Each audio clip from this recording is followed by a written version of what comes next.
Hello everyone, I welcome you all to conquer UPSC. History की series में ये हमारा थर्ड लेक्चर है, जहां पे मैं बुद्धिज्म जैनिज्म के बारे में बात करूंगा और साथ ही साथ मौर्यंस का राइज कराऊंगा और डिक्लाइन करा दूंगा। ठीक है, सबसे पहले तो ये जानिए आप बुद्धिज्म के बारे में जितने भी बेसिक फैक्ट्स है वो हम यहाँ पे डिस्कस नहीं करेंगे, क्योंकि ये एनसीईआरटी में एलॉबरेट ढंग से दिए गए हैं। तो आप एनसीईआरटी एक्सेस कर सकते हैं सेम नाम से कॉन्कर यूपीएससी करके। टेलीग्राम पे आपको चैनल मिलेगा, वहां पे एनसीईआरटी हर सब्जेक्ट के, इनफैक्ट ज्योग्राफी, पॉलिटिकल साइंस, उसकी भी अपलोड कर दी गई है, तो आप वहां से एक्सेस कर सकते हैं। बुद्धिज्म जैनिज्म क्यों आए थे, मैंने लास्ट क्लास में कहा 62 हेटेरोडॉक्स मूवमेंट्स बने थे against Aryans, against hegemony created by the brahmins. वहीं पे बुद्धिज्म और जैनिज्म जन्म लेते हैं। 62 हेटेरोडॉक्स में जो सक्सेसफुल होते हैं वो बुद्धिज्म जैनिज्म होते हैं। जैसा कि बुद्धिज्म के बारे में दो चार चीजें बता देता हूं मैं जो इंपॉर्टेंट है, एनसीईआरटी में भी पढ़ेंगे तो आप समझ में आएगी। ये जानने के बाद 5th 6th सेंचुरी में बुद्धा होते हैं। ठीक है, बुद्धा का ओरिजिनल नेम है सिद्धार्थ, और बुद्धा की लाइफ में 5 ग्रेट इवेंट्स हुए थे, 5 बड़े बड़े इवेंट्स, जैसा कि इसको कहते हैं पंच महाकल्याण। टेक्निकल वर्ड्स पे मत जाइए, लेकिन आप जब भी एग्जाम्स के लिए प्रिपेयर करेंगे ये इंपॉर्टेंट होगा, वो एनसीईआरटी में मिल जाएगा आपको अगेन। जैसा कि बुद्धा की बर्थ हो रही है तो उसको बोलते हैं लुम्बिनी करके, और हर ये 5 ग्रेट इवेंट्स को मार्क करते हुए एक सिंबल दिया गया है। ठीक है, पहला जैसा कि बुद्धा की बर्थ हुई है लुम्बिनी में, और इसको रिप्रेजेंट करने के लिए सिंबल दिया गया है यहाँ पे लोटस। सेकंड, महाअभिनिष्क्रमण, 29 इयर्स में बुद्धा घर से बाहर निकल जाते हैं, संन्यास ले लेते हैं। अब रीजन क्या है संन्यास लेने का? देखिए, बुद्धा को एक बेटा भी है, यहां पे आ जाइए पहले। बुद्धा के जो फादर है उनका नाम है सुद्धोधना। सुद्धोधना स्पेलिंग देख लेना। मदर का जो नाम है वो है यशोदा, और या मदर का नाम है Mahamaya, I am sorry Mahamaya. Wife का नाम है यशोदा, बेटे का नाम है सन राहुल। 29 इयर्स की एज में ये घर से बाहर निकल जाते हैं। बेटा भी होता है, शादी भी कर लेते हैं, लेकिन फिर भी संन्यास ले सकते हैं। इसको बोलेंगे ले फॉलोअर, ले फॉलोअर। शादी भी कर ली, बच्चे भी है, फिर बाद में ब्रह्मचारी बन जाते हैं। ठीक है, अब ये देखिए आप, बुद्धा 29 इयर्स की एज में घर छोड़कर संन्यास क्यों ले लेते हैं? बुद्धा को लाइफ के बारे में कुछ नहीं मालूम था। ये राजा के बेटे थे और हमेशा महल में रहते थे। एक बार ऐसा होता है, बुद्धा 4 चीजों को देखते हैं और बहुत ज्यादा इन्फ्लुएंस हो जाते हैं 4th चीज से। पहली क्या थी? बुद्धा ने एक बीमार आदमी को देखा, ओल्ड सिक मैन, ओल्ड मैन को देखा। दूसरा, सिक मैन को देखा, बीमार व्यक्ति को देखा।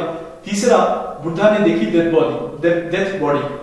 अभी तक बुद्धा को इस बातों का इल्म ही नहीं है, नॉलेज ही नहीं है कि कोई मरता भी है। ठीक है, उसके खुद के रीजन से बैकग्राउंड में बहुत सारी चीजें हैं बुद्धिज्म के बारे में डिस्कस करने के लिए। शायद मुझे 1 घंटा लगेगा सिर्फ बैकग्राउंड डिस्कस करने के लिए। अभी तो इतना जानिए, बुद्धा को कुछ पता ही नहीं, सिद्धार्था को कुछ पता ही नहीं है। सिद्धार्था उनका ओरिजिनल नेम था। तो चौथी चीज जो देखते हैं बुद्धा, वो देखते हैं संन्यास। सन्यासी को देखते हैं एक, और उससे इन्फ्लुएंस होकर अब ये भी संन्यास ले लेते हैं। जो 29 इयर्स में होता है इनके साथ, वो है महाअभिनिष्क्रमण। ये अपने घोड़े हॉर्स के साथ, हॉर्स का नाम है कंटका, कंटका। ये महल छोड़कर चले आते हैं, संन्यास ले लेते हैं। 6 साल इधर उधर बंडेर जैसा घूमते हैं। फाइनली 35 इयर्स की एज में इनको ज्ञान प्राप्ति होती है, और ये इवेंट को मार्क करते हुए और एक सिंबल दिया गया है, वो है बोधिक ट्री। बोधिक ट्री इसलिए दिया है क्योंकि ये जो एनलाइटनमेंट मिलता है उनको, वो अंडर द बोधिक ट्री के नीचे बैठे हुए रहते हैं और जब एनलाइट होते हैं। इसके फौरन बाद 4th इवेंट होता है इनकी लाइफ में, धर्मा चक्र परिवर्तन कहते हैं इसको, और इसको रिप्रेजेंट किया है व्हील के द्वारा। ये 8 स्पोक का व्हील है, ये सिंबल है धर्मा चक्र परिवर्तन का।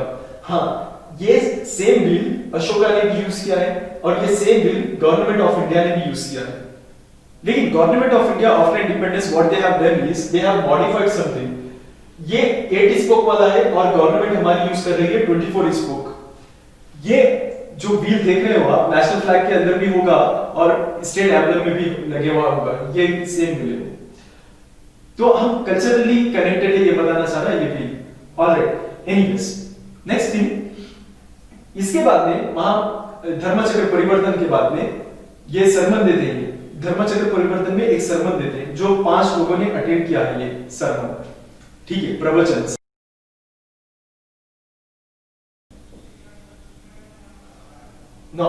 एनीवेज, तो ये फोर्थ होता है सरमन। फिफ्थ होता है महापरिनिर्वाणा। महापरिनिर्वाणा यानी डेथ ऑफ बुद्धा। बुद्धा मर जाते हैं। बुद्धा की डेथ होती है कुशीनगर में। कुशीनगर कहां पे आता है? यूपी में। यूपी में इनकी डेथ होती है। ये सारी चीजें हैं। ये देखिए, बुद्धा जो एनलाइटेंड हुए थे, जो नॉलेज आई थी, उसके ये 4 नोबल ट्रूथ देते हैं, दुनिया की अटल सच्चाई के।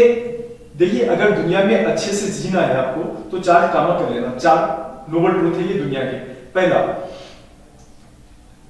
There is a suffering in the world में बहुत सारी सफरिंग है, पहला। दूसरा, सफरिंग कैसा खत्म हो सकती है? You cause of the suffering is desires. Second है, cause of the suffering is desires, and if you want to kill the sufferings you have to kill the desires. ठीक है, ये तीसरा हो गया। चौथा, अगर ये डिजायर्स को मानना है तो आपको 8 नोबल पाथ्स फॉलो करना होगा। 8 फोल्ड पाथ्स। 8 फोल्ड पाथ्स जिसको कहते हैं हम अष्टांगा मार्ग। अष्टांग मतलब 8 नोबल पाथ्स या फोल्ड पाथ्स। ये क्या है? देखिए, जैसा कि राइट विजन हो गया, right aim, right efforts, right livelihood, right meditation, ये सारे 8 फोल्ड पाथ्स में आते हैं। जैसे कि बुद्धिज्म में देखिए क्या है, नॉन वायलेंस बताया गया है बुद्धिज्म में भी, लेकिन इतना एक्सट्रीम भी नहीं है जैसा कि जैनिज्म में भूखे रहो और मर जाओ, और ऐसा भी नहीं कि बहुत ज्यादा वेल्थ एक्यूमुलेट करो और रिच बनो, लैविश लाइफ जियो, ऐसा भी नहीं। मॉडरेट रहना, मिडिल पाथ फॉलो करना, आराम से जिंदगी गुजारना। और यही चीजें देखिए, जैसा कि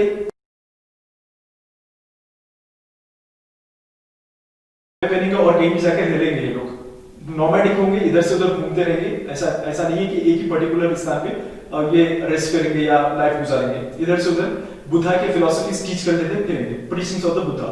नाउ, अब एक रूल है यहाँ पे कि देखिए, आप है ना, जो भी होना है आपको फूड के लिए, वो आप जाके दूसरों से मांग लेना, भिक्षा ले लेना। देखिए, यहाँ पे एक कंडीशन ये है कि आप जब मांगोगे भिक्षा तो आप है ना डिमांड नहीं कर सकते, जो भी देंगे ले लेंगे। beggars cannot be the choosers। तो यही चीज मैं डेक्लाइन से कनेक्ट कर देता हूं। या बुद्धिज्म में कोई चीजों के ऊपर रोक नहीं लगाई गई थी और यही चीजें जाके बुद्धिज्म का बाद में डेक्लाइन करा देंगे। जैसा कि for example, in order to understand that, how to understand, no, थोड़े लोग ऐसे थे कि घर पे जा रहे थे, खटका मार रहे थे, एक दिन चावल मिला, दूसरे दिन बिरयानी मिली, तीसरे दिन कुछ गोश्त वगैरह का टुकड़ा मिला, तो यहाँ पे वेजिटेरियन जाके नॉन वेज हो गए लोग। फिर भी डाउट था ये लोग को कि क्या करें, पूछ ले, सीनियर को जाकर पूछे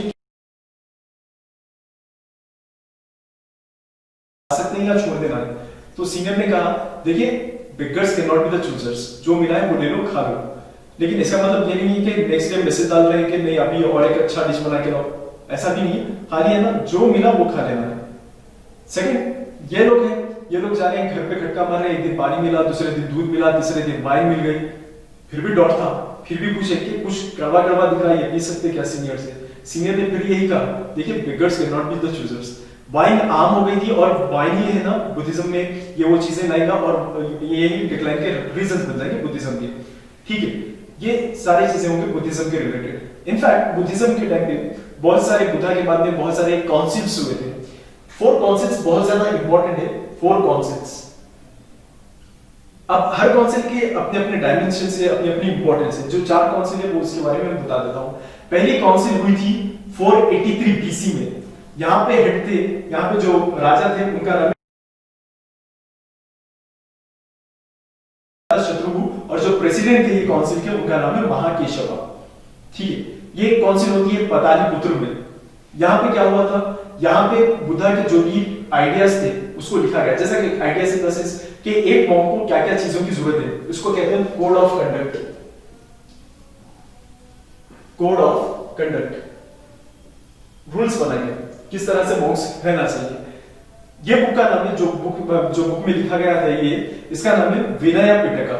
सेकंड और एक बुक लिखी जाती है यहाँ पे विनया पिटका के बाद में सुट्टा पिटका। यहाँ पे बुद्धा के फिलोसॉफीज, बुद्धा के जितने भी प्रवचन से इसको कोडिफाई कर दिया गया था, कंपाइल कर दिया गया था। ठीक है। सेकंड काउंसिल भी होती है 383 बीसी में होती है, वैशाली में होती है ये काउंसिल। और यहाँ पे इस समय जो राजा थे वो कालाशोका थे और जो प्रेसिडेंट थे वो सभाकर्मी थे। यहाँ पे क्या होता है, यहाँ पे बुद्धिज्म दो सेक्ट्स में डिवाइड हो जाता है। कैसा अंडरस्टैंड,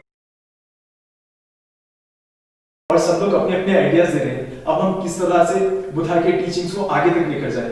किसी ने कहा कि देखिए हम आइडल वर्शिप करते हैं, बुद्धा को पूछते हैं, लोग अट्रैक्ट होंगे। किसी ने कहा नहीं, आइडल वर्शिप तो जब भी नहीं थी, अब कहां करेंगे। तो इस तरह से इन लोगों के बीच में कॉन्फ्लिक्ट्स, डिस्प्यूट्स पैदा होना स्टार्ट हो गए। इसका मतलब ये नहीं कि ये लोग एक दूसरे से अलग हो जाएंगे, सेम जगह पे रहेंगे। थोड़े लोग मूर्ति पूजन कर लेंगे या थोड़े लोग नहीं करेंगे, लेकिन रहेंगे तो सेम एक ही जगह पे रहेंगे। आइडियाज अलग अलग होंगे, जैसा कि मॉडरेट्स एंड एक्सट्रीमिस्ट। ऑलराइट, तीसरी काउंसिल होती है। तीसरी काउंसिल जब होती है और एक बुक कंपाइल की जाती है जहां पे बुद्धा के फिलोसॉफिकल आइडियाज थे, ये सारे बुद्धा के प्रीचिंग्स सुट्टा पिटका में लिखे गए। और ये तीसरी बुक में अभिधामा पिटका, ठीक है, विनया पिटका, सुट्टा पिटका, अभिधामा पिटका। अभिधामा पिटका में बुद्धा के फिलोसॉफिकल आइडियाज लिखे गए हैं। तो यहाँ पे थर्ड काउंसिल में ये काम होता है। फोर्थ काउंसिल कश्मीर में हुई थी। इस समय राजा थे कनिष्का, वासुमित्रा वाइस प्रेसिडेंट थे।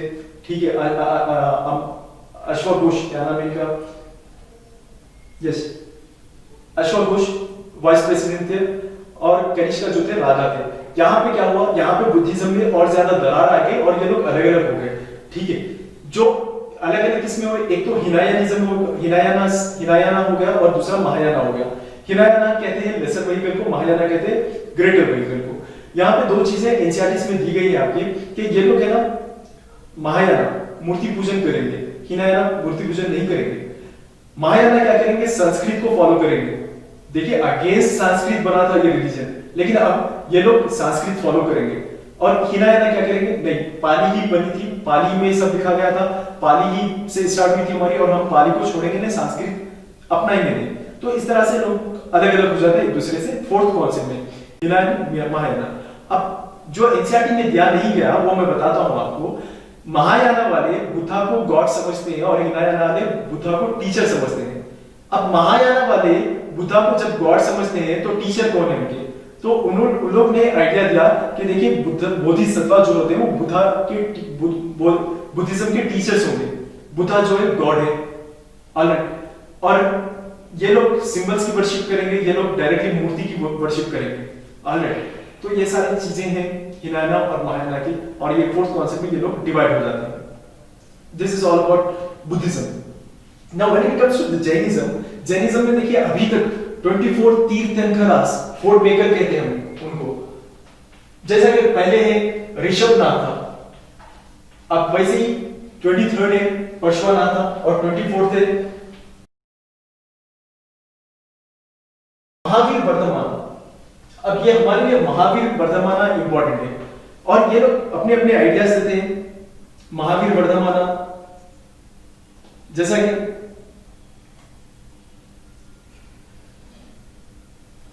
महावीर वर्धमाना के लिए दो तीन चीजें इंपॉर्टेंट है, मैं बताता हूं आपको। पहले तो महावीर वर्धमाना के लिए एक सिंबल है जो कि लायन का है, लायन। अब ये जो भी 24 तीर्थंकरा है, तीर्थंकरा, जैसा कि पहले ऋषभनाथ है, इनको भी एक सिंबल दिया गया है जो कि बुल है। 23rd है पार्श्वनाथ, इनको भी एक सिंबल दिया गया है। और 24th है महावीर वर्धमाना, इनको सिंबल दिया गया है लायन का। ठीक है, और बेसिक चीजें देख लेना कि ये पैदा हुए थे कुंदाग्रामा में और ही वाज डाइड इन पावा में। अब यहाँ पे जो है डिफरेंसेस पैदा होते हैं जैनिज्म में। जिस तरह से बुद्धिज्म में डिफरेंसेस आए थे, उसी तरह जैनिज्म में भी डिफरेंसेस आएंगे। जैनिज्म भी दो अलग अलग सेक्ट्स में डिवाइड हो गया था। एक होगा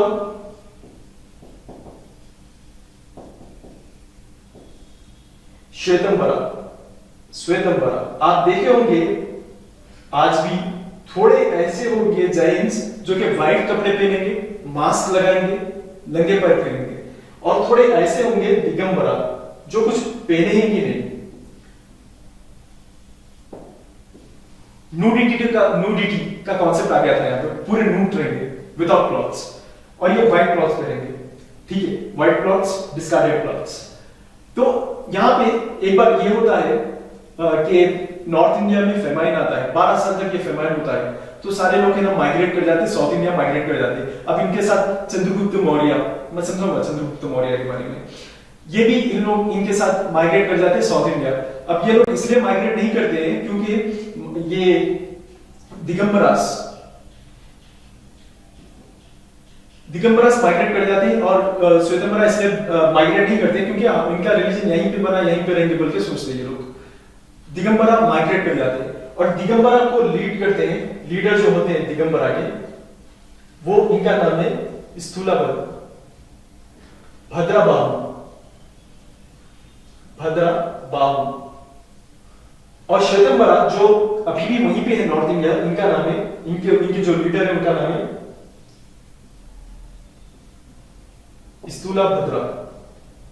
स्थूलाभद्रा, भद्राबाहु।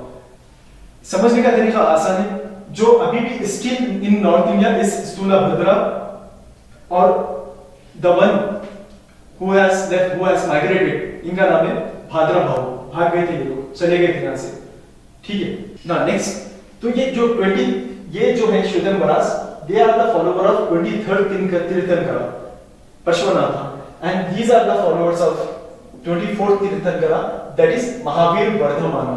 These are the important facts. We need to understand that. Alright. तो अब ये लोग जब साउथ इंडिया फेमाइन खत्म होने के बाद ये लोग आते हैं वापस नॉर्थ इंडिया आते हैं। अब ये लोग है ना ये बोलते हैं कि देखिए आप लोग भाग गए थे, हम आप लोग को यहाँ पे रहने नहीं देंगे। इस तरह के आर्ग्यूमेंट्स होते दोनों में, और ये लोग कहते हैं साउथ इंडियन वाले, देखिए आप look who is talking in order to understand, I am just styling it, आपको याद रहना करके।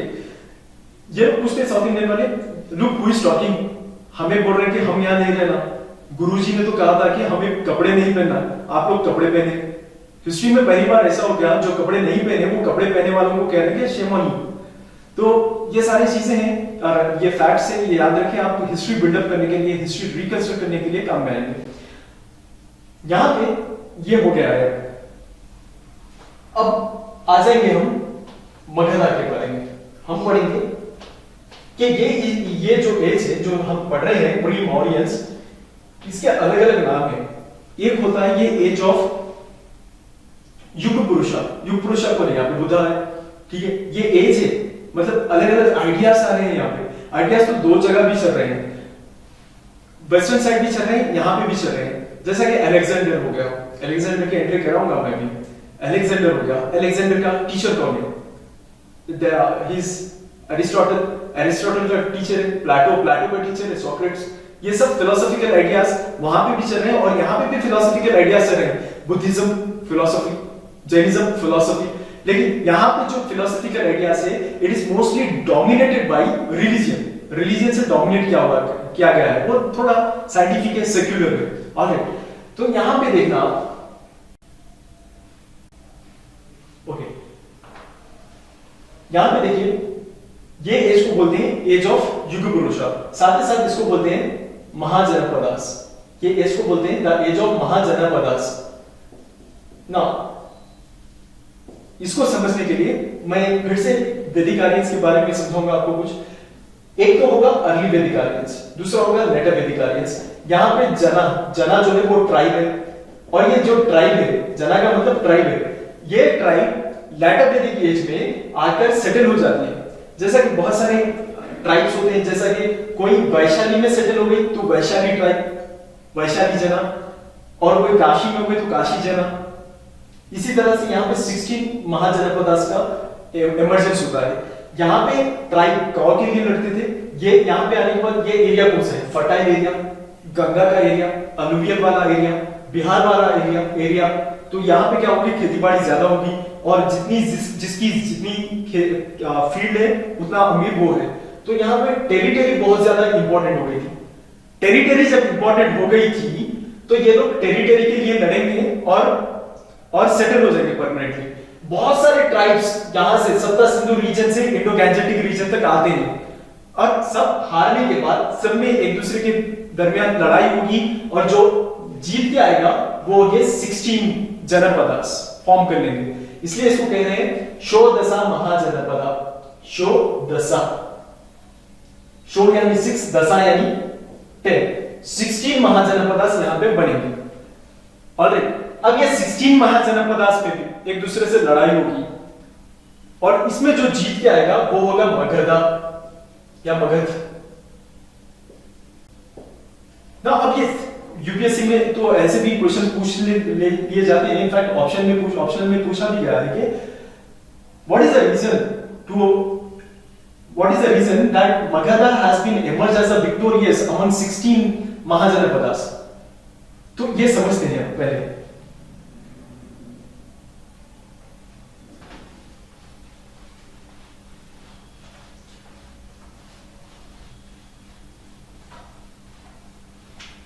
मगधा की लोकेशन क्या है? मगधा की लोकेशन है बिहार वाला एरिया, बिहार वाला।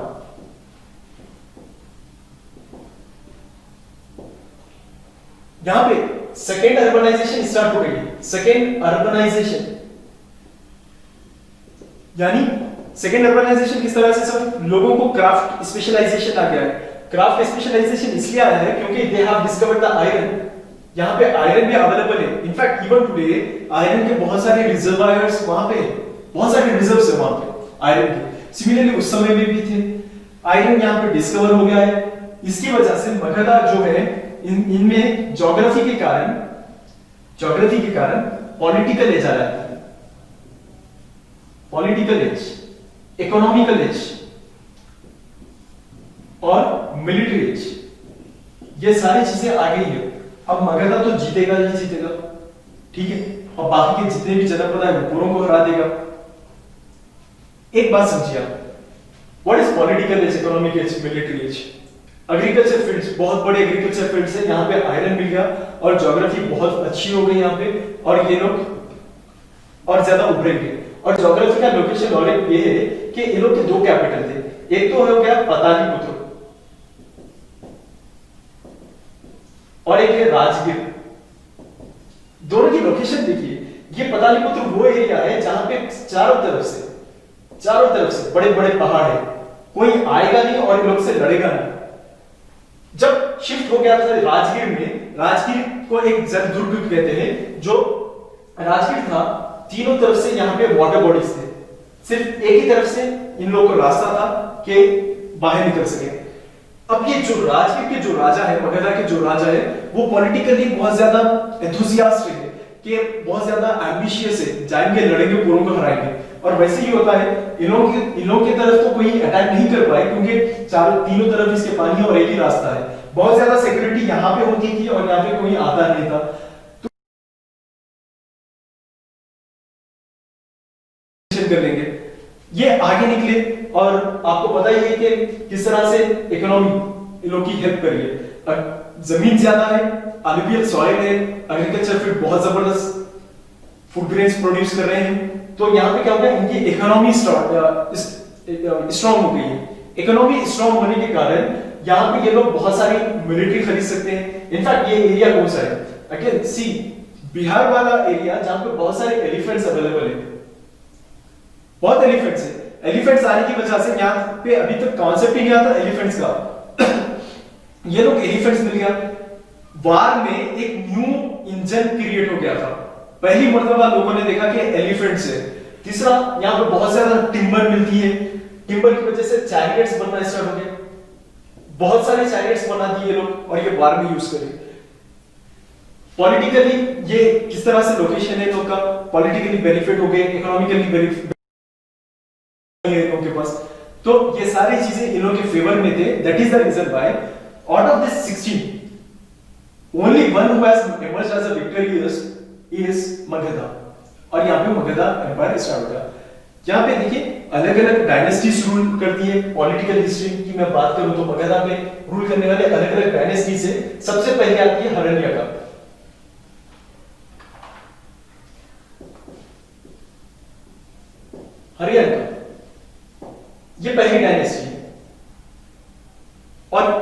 रूलर है हरियाणा के, हिज नेम इज बिंबिसारा। ठीक है, बिंबिसारा। बिंबिसारा के बाद में इनका बेटे आते हैं अजातशत्रु, जो कि अभी मैंने कहा था आपको। अजातशत्रु क्या है? अजातशत्रु फर्स्ट कौंसिल के किंग थे। फर्स्ट कौंसिल जब हो रही थी, ये किंग थे यहाँ पे अजातशत्रु। ऐसा बताया जाता है कि ही इज अ फ्रैट्रिसाइडर, मतलब killing, he killed his father. अब एक चीज हिस्ट्री को समझते हैं यहाँ पे थोड़ा सा। अजातशत्रु ने अपने बाप का वध कर दिया, ठीक है, अपने फादर को मार दिया। सिमिलरली अशोका ने अपने 99 ब्रदर्स को मारा। ये सारे फैक्ट्स जो है बुद्धिस्ट लिटरेचर में, दूसरे लिटरेचर्स में नहीं है, दूसरे टेक्स्ट बुक्स में नहीं मिले हमें। तो इसका मतलब ऐसा हो सकता है कि बुद्धिज्म का कहना यह है कि अपने रिलीजन को बहुत ज्यादा बढ़ा के बताने के लिए कि जब तक ये बुद्धिस्ट नहीं बने तब तक अशोका 99 ब्रदर्स को मार देगा, अजातशत्रु अपने बाप को ही मारेगा। ठीक है,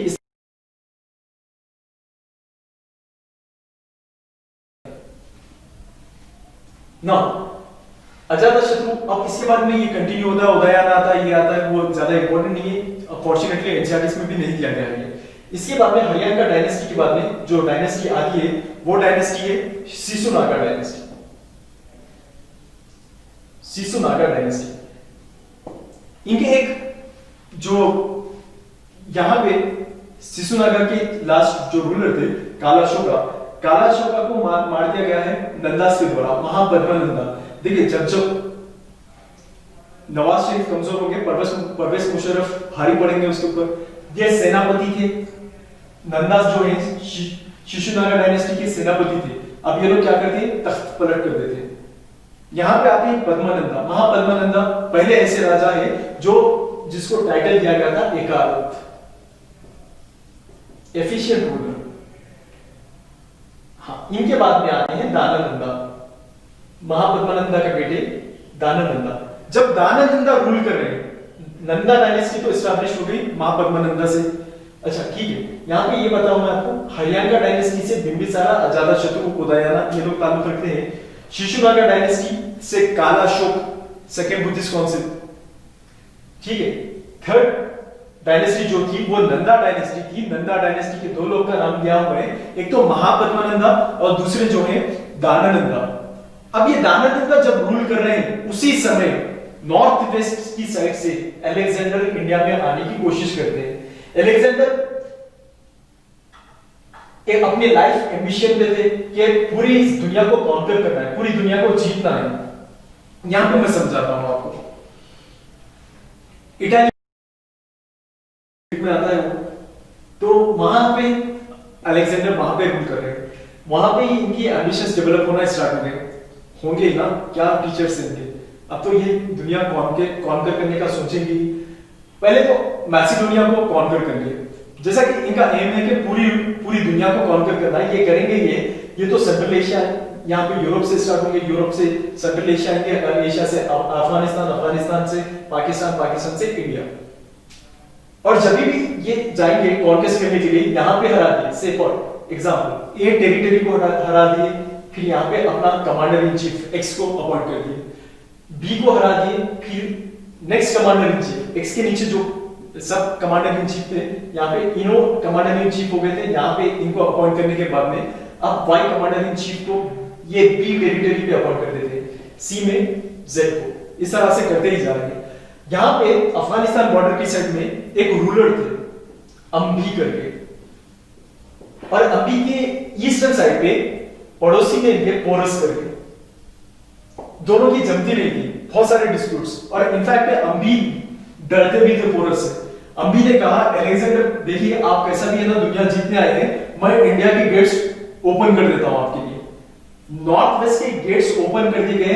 अलेक्जेंडर को इनवाइट किया था अंबी के द्वारा, अंबी ने इनवाइट किया था और नॉर्थ वेस्ट के गेट्स ओपन कर दिए थे। अलेक्जेंडर और पोरस के बीच में बहुत लड़ाई होती है। ये लड़ाई हुई थी बैटल ऑफ झीलम कहते हैं इसको, झीलम नदी पे हुई थी, झीलम, और बैटल ऑफ हेडास्पस भी कहते हैं इसको। झीलम का नाम था हेडास्पस उस समय। तो ये क्या होता है, पोरस तो हार गए यहाँ पे, Porus has badly defeated by Alexander. लेकिन पोरस की बहादुरी देखकर अलेक्जेंडर ने कहा, देखिए मैं तो अपॉइंट करते आ रहा ही हूं, यहाँ पे कौन बैठेंगे, मैं आपको दे देता हूं, आप मेरे अंडर काम कर लेना। पोरस को वापस रिस्टोर हो गया इनका पॉलिटिकल किंगडम। इसके बाद में अलेक्जेंडर इंडिया में घुसने की कोशिश करते हैं, जैसा कि ब्यास तक आते हैं, ब्यास रिवर तक आते हैं। आने के बाद में इनकी आर्मी बोलती है देखो भाई कहां से स्टार्ट किए थे, इटाली, मैसिडोनिया, ग्रीक, फिर बाद में यूरोप, सेंट्रल एशिया और इंडिया में भी आ रहे हैं। बहुत थक गए, बहुत सालों से बाहर रहे हुए, अब है ना घर को चलते हैं। जब वापिस हो रहे थे ये इजिप्ट की साइड से, बैबिलोनिया करके एक शहर है बैबिलोनिया, यहां से आ रहे थे और अलेक्जेंडर की डेथ यहीं पे हो जाती है। ठीक है, अलेक्जेंडर की डेथ यहां पर हो जाती है और अलेक्जेंडर का मिशन खत्म। ऑलराइट, नाउ नेक्स्ट इज जब यहां पे अलेक्जेंडर आ रहे थे, यहां पे नंदा रूलर्स थे। नंदा के पास एक पंडित थे, ब्राह्मण थे। तो ये बहुत विद्वान ब्राह्मण थे, बहुत ज्यादा इंटेलिजेंट, और इनकी और नंदा रूलर्स की नहीं बन रही थी। नंदा रूलर्स ने इनको एग्जाइल कर दिया, इनको निकाल दिया। तो ये क्या करते हैं, ये ब्राह्मण जाके एक बच्चे से मिलते हैं और बच्चे का भविष्यवाणी बता देते हैं कि आप है ना पूरे इंडिया पे रूल करेंगे। इस तरह से मौर्यन एम्पायर जो है, और जो बच्चा था वो चंद्रगुप्त था। मौर्य इसलिए नाम रखा गया क्योंकि ये लोग मोर का गोश्त बेचते और खाते थे, इसलिए मौर्य नाम रखा गया। थोड़े स्टूडेंट ने इस तरह से कहा है, थोड़े स्टूडेंट ने नहीं भी कहा है।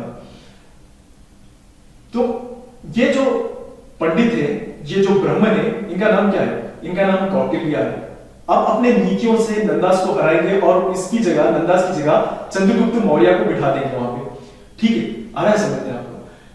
अब ये कौटिल्य का सहारा लेकर चंद्रगुप्त मौर्य मौर्यन एम्पायर एस्टैब्लिश करते हैं। ये सब नंदास को हरा के, नंदास डिथ्रोन हो जाते, तख्त पलट हो जाता है नंदास का, और यहां पे बैठते हैं मौर्यंस।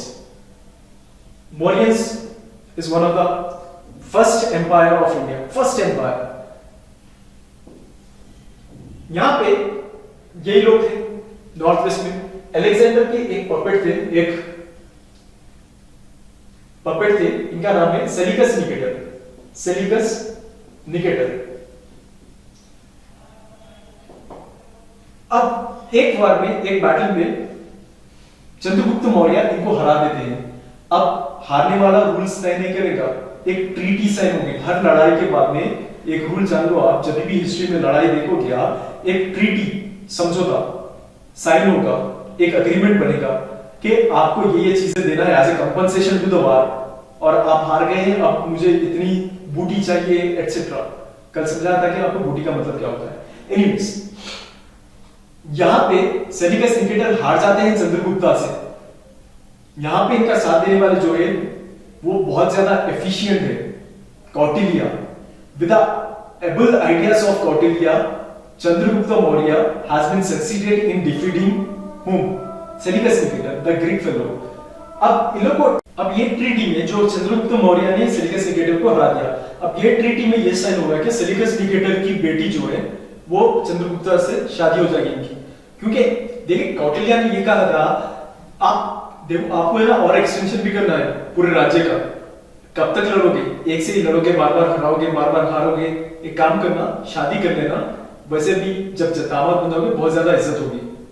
ठीक है, ये सोचा और इन्होंने शादी कर लिया। और एक चीज ये समझा दूं मैं आपको, देखिए जब अलेक्जेंडर आया है इंडिया की साइड और इंडियंस ने कुछ नाम पूछा, क्या आपका नाम क्या है, उन्होंने कहा ग्रीक एक्सेंट में कि मेरा नाम तो अलेक्जेंडर है ना। हमें समझ में नहीं आ रहा था कि उन्होंने क्या प्रोनाउंस कर रहे हैं। ठीक है, तो हमने समझ लिया कि सिकंदर बोल रहा है। What's your name? Alexander. Now we are reading it as Sikandar. Similarly Chandragupta Maurya का नाम जब बताया गया है मौर्य, लोग ने सुना सैंड्राकोटस। तो इस तरह से नाम वो लोग प्रोनाउंस करते थे सैंड्राकोटस। इनफैक्ट ग्रीक के रिकॉर्ड्स में चंद्रगुप्त मौर्य का जो नाम है वो सैंड्राकोटस बताया गया है। ठीक है, तो इस तरह से सेलिकस निकेटर और देव भाषा समझ में नहीं आ रही, लैंग्वेज समझ में नहीं आ रही और बातें शादी तक पहुंच गई है। एनीवेज, चंद्रगुप्त के बाद में बिंदुसारा आएंगे, इनके बेटे होंगे, और उसके बाद में अशोका आएंगे। और ये हर जो भी रूलर होंगे चंद्रगुप्त मौर्य के, मौर्यन डायनेस्टी के, ये लोग हर मजहब को टेस्ट करेंगे। जैसा कि चंद्रगुप्त मौर्य अभी कहां साउथ इंडिया चले गए थे और वहां पे सदेखाना परफॉर्म करे थे, फास्ट टू डेथ। तो ये करेंगे। तो यहाँ पे चंद्रगुप्त मौर्य ये कर लिए, बिंदुसारा आजीविका रिलीजन में चले जाते हैं और अशोक बुद्धिज्म में आ जाते हैं और बाद में इनके बच्चे जो है वो हिंदुइज्म अपना लेते हैं। तो हर रिलीजन में जाएंगे और देखेंगे क्या करना है। इनके बाद में लेखना मतलब स्टारवेशन, स्टारवेशन टू डेथ।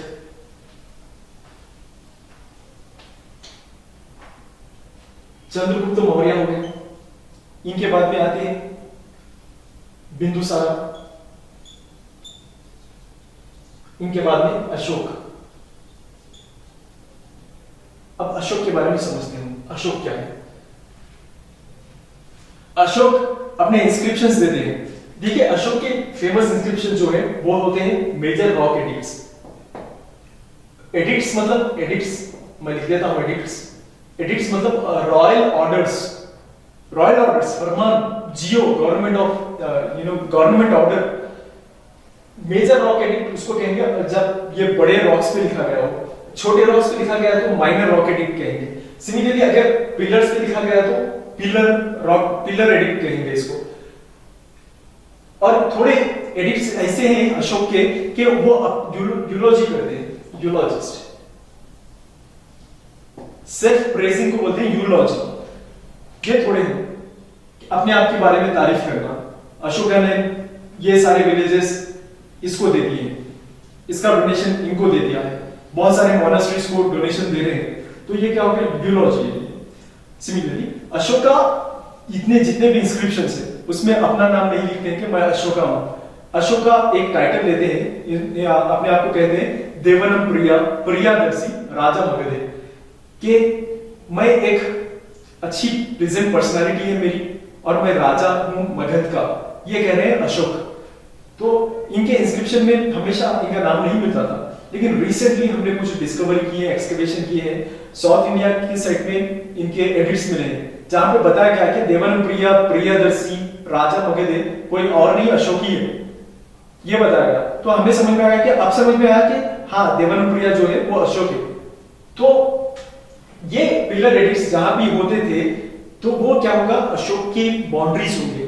जैसा कि एक पिलर एडिक्ट हिमालय के पास मिल गया जम्मू एंड कश्मीर, दूसरा मिल गया गंधारा के साइड अफगानिस्तान, तो ये एक हो गया, इतनी ज्योग्राफिकल एक्सटेंट थी ये लोग की।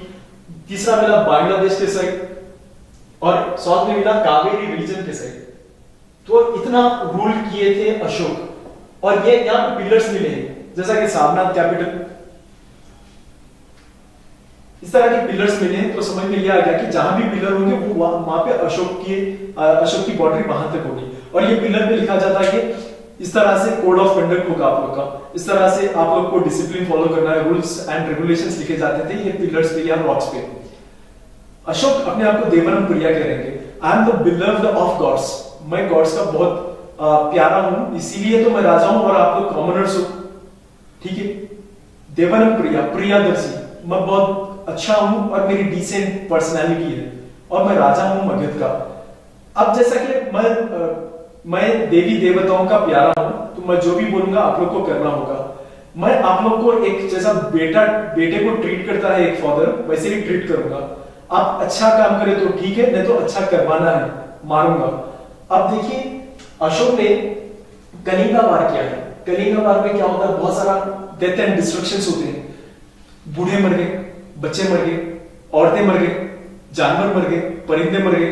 अब अशोका को है ना अंदर से आता है कि मैं क्या कर रहा हूं, इतनी डेथ एंड डिस्ट्रक्शंस क्यों कर रहा हूं, हम ऐसा नहीं करेंगे।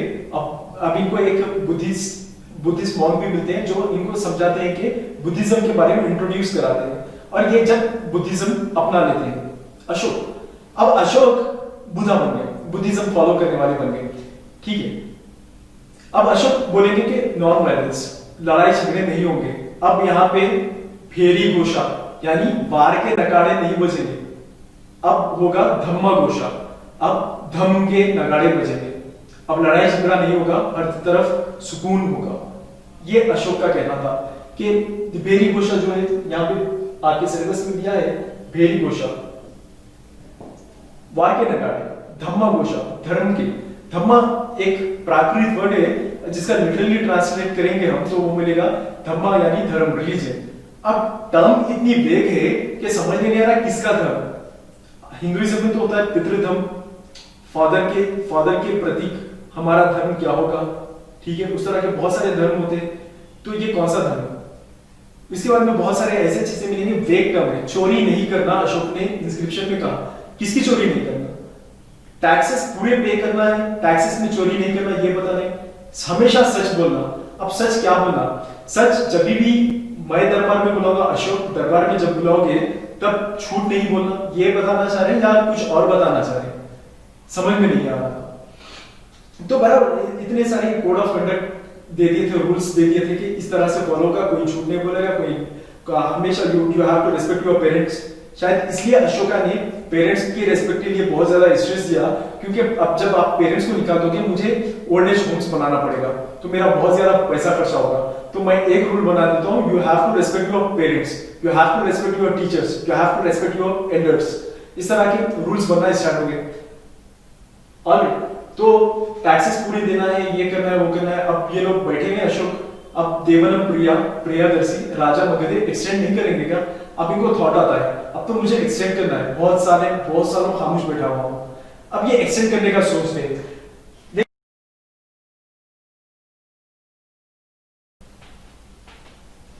पनिशमेंट बहुत हाई होते थे, इसलिए लोग डरते थे अशोक से। कि अशोक ने कहा देखिए, आप मेरी बात माने तो ठीक है, मैं ये लोग आपका स्वर्ग बना दूंगा, अगर नहीं माने तो यही लोग मैं नरक बना दूंगा। और आपने दो गलतियां की है, एक तो मुझे उकसाया है, यू हैव प्रोवोक्ड मी, कि मैं आपको मारूं, पनिश करूं। मैं हूं कौन? बुद्धिज्म का फॉलोअर। तो आपने एक ने दो पाप किए, एक तो मुझे उकसाया है, दूसरा मुझे मारने पे मजबूर किया है। तो आपने दो पाप किए। अगर आप यहाँ पे अच्छे होंगे तो मैं ये लोग जो है स्वर्ग कर दूंगा। कैसा करूंगा? कि अच्छे रोडे होंगे, नहरें होंगे, कैनाल सिस्टम होगा, अच्छे आपको हरियाली होगी, दिए जलेंगे हर स्ट्रीट पे, आपके लिए सराय बना दिए जाएंगे, रेस्ट कर लेना वहां पे हाईवेज पर, कोई चोरी नहीं करेगा, मैं गारंटी लूंगा इसका। लेकिन आपको अच्छा बोलना है, अच्छा सुनना है, चोरी नहीं करना है, इस तरह से होगा आपका मॉरल कोड ऑफ कंडक्ट। तो बंदे ने क्या किया? बंदे ने कल्चरल कॉन्क्वेस्ट कर दिया, हर किसी को डराया धमकाया नहीं, कल्चरली कॉन्क्वेस्ट करना स्टार्ट कर दिया। अब ये इनको थॉट आया कि मैं ना एक्सटेंड करूंगा। इनके पड़ोस में थे यहाँ पे चेरा, यहाँ पे चोला और यहाँ पे पांड्यास। यहाँ पे आए, अशोका की आर्मी हमेशा रेडी है लड़ने के लिए। इन्होंने कहा देखिए, मैं लड़ना नहीं चाह रहा, मैं अब बन गया हूं बुद्धिस्ट, बुद्धा का फॉलोअर हो गया हूं, मुझे लड़ाई से नफरत है, लेकिन आप लोग मेरी बात नहीं माने, मेरा धम मेरा अगर फॉलो नहीं करे तो मैं लड़ूंगा। तो इन लोगों ने अपने आप ही सरेंडर कर दिया। क्या लड़ना है भाई, हम फॉलो कर लेंगे, इनका क्या है, अच्छी तो बातें नहीं है। तो ये लोग क्या हो गए? ये नेबरिंग हो गए। पॉलिटिकल कॉन्क्वेस्ट के बदले भाई ने कल्चरल कॉन्क्वेस्ट खेल दिया था, नेबरहुड फर्स्ट। आ रहा है समझ में आपको? ये हो गया अशोका के बारे में। अब अशोका के बारे में बहुत सारी चीजें ऐसे हैं, जैसा कि आर्ट एंड आर्किटेक्चर की अगर मैं बात करूं, मोनोलिथिक आर्ट्स होते थे। मोनोलिथिक, एक ही स्टोन को कट करके अलग अलग शेप देना। मोनो यानी सिंगल, लिथ यानी स्टोन, सिंगल स्टोन से बहुत सारी चीजें बनाना। जैसा कि अगर पिलर इंस्क्रिप्शन की बात करूं मैं, ठीक है, अगर इमेजिन करना इस तरह से अगर पिलर है तो यहाँ पे एनिमल्स होते थे, इसको कहते हैं, ये पिलर को कहते हैं कॉलम। जो ऊपर होगा वो होगा कैपिटल। यहां पे लायंस तो सारनाथ कैपिटल जो इंडियन गवर्नमेंट ने लिया है। और एक चीज मैं समझाता हूं आपको, कॉमन पूल ऑफ सिंबल्स हर जगह देखने को मिलेगी आपको, common pool of symbols.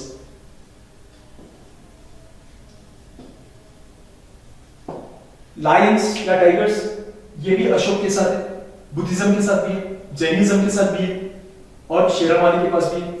Lotus जो है बुद्धिज्म के पास भी है, जैनिज्म के पास भी है, लक्ष्मी के पास भी है, अशोक के पास भी है। यहां पे इन्वर्टेड लोटस था, इन्वर्टेड लोटस। आ रहा है समझ? कॉमन पूल ऑफ सिंबल्स हो गए थे, क्योंकि उस समय में कोई एग्जिस्टेंस ऑफ रिलीजन होते थे। जब भी इंडिया सेक्युलर था, आज भी इंडिया सेक्युलर ही है।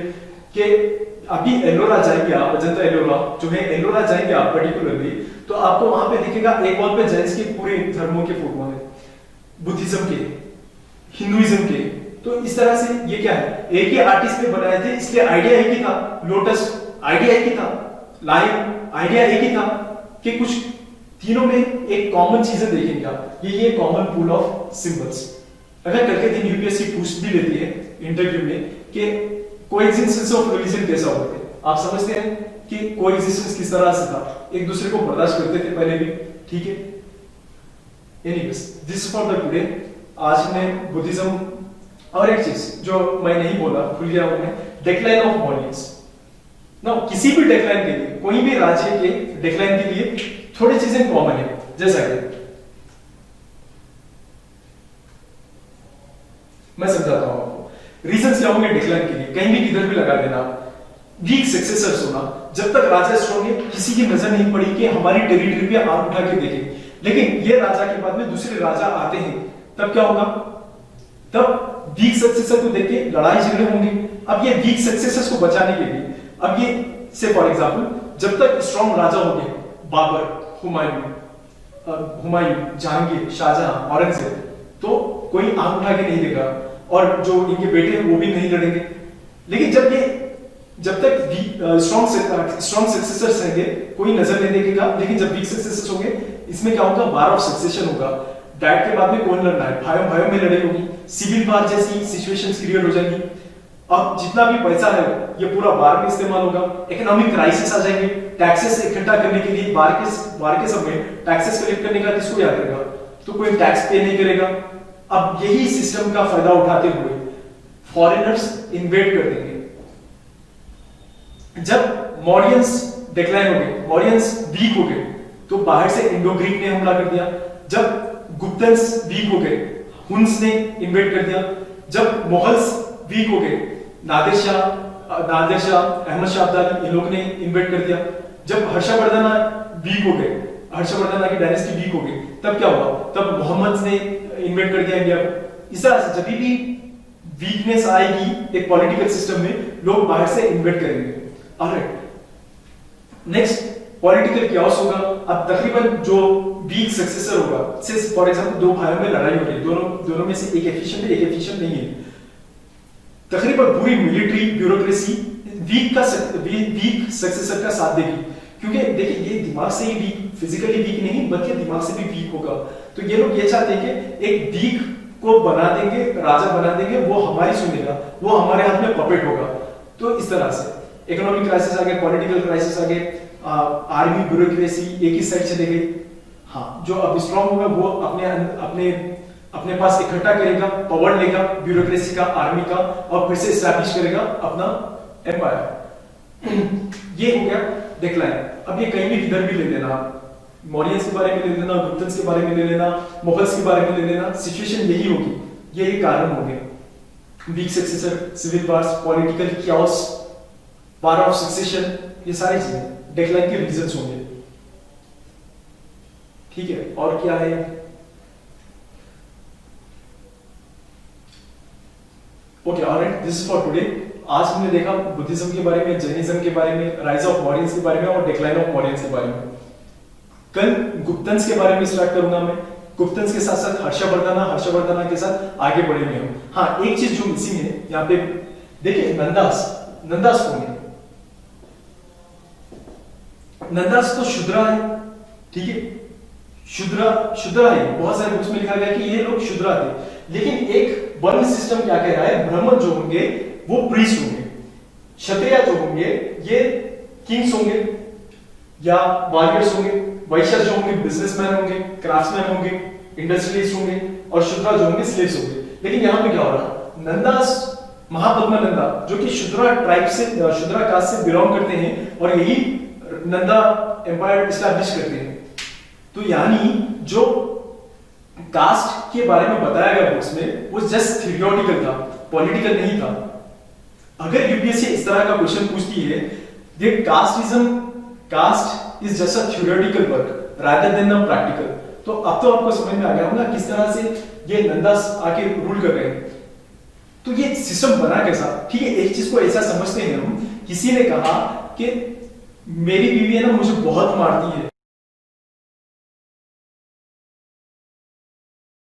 होना चाहिए, औरतों को एजुकेशनल राइट्स नहीं देना चाहिए, ये उसके विचार को लेकर चलेगा। आगे जाके 2-3 जनरेशन के बाद कोई उठा के पढ़ रहा है और ये यही फॉलो करने लग गया। कोई कुछ करते ही बता रहा है कि देखिए ये तो ऐसा लिखा हुआ है, तो ये इसके विचार थे, वो लिख दिया और ये रूल्स बन गए। नहीं तो अदरवाइज ये नंदास कैसा हो। ठीक है, इसको ऐसा समझते हैं, अगर से बच्ची पैदा होती की, लड़की पैदा होती की मार दे रहे थे, तो सिविलाइजेशन आगे कैसा बढ़ी? First point. सेकंड पॉइंट, कुछ बुक्स ऐसा लिखते हैं कि उस जमाने में फीमेल फीटिसाइड होता था। ठीक है, जब कोक में थे तभी मार देते थे। तब तो पूछो लोग से कि अल्ट्रासाउंड वाली मशीन बन गई थी क्या एंशिएंट इंडिया में? नहीं बनी थी, राइट? फिर कैसा आइडेंटिफाई कर रहे थे? ये एक पॉइंट है। तीसरा, सती नहीं कर सकती लड़की। एक बुक बता रही है कि सती जो है सिंबॉलिक थी, और एक बुक बता रही है कि सती बिकेम रियलिटी। तो अगर जब सती करना कंपलसरी था तो विडो रिमैरिजेस क्यों हो रहे थे?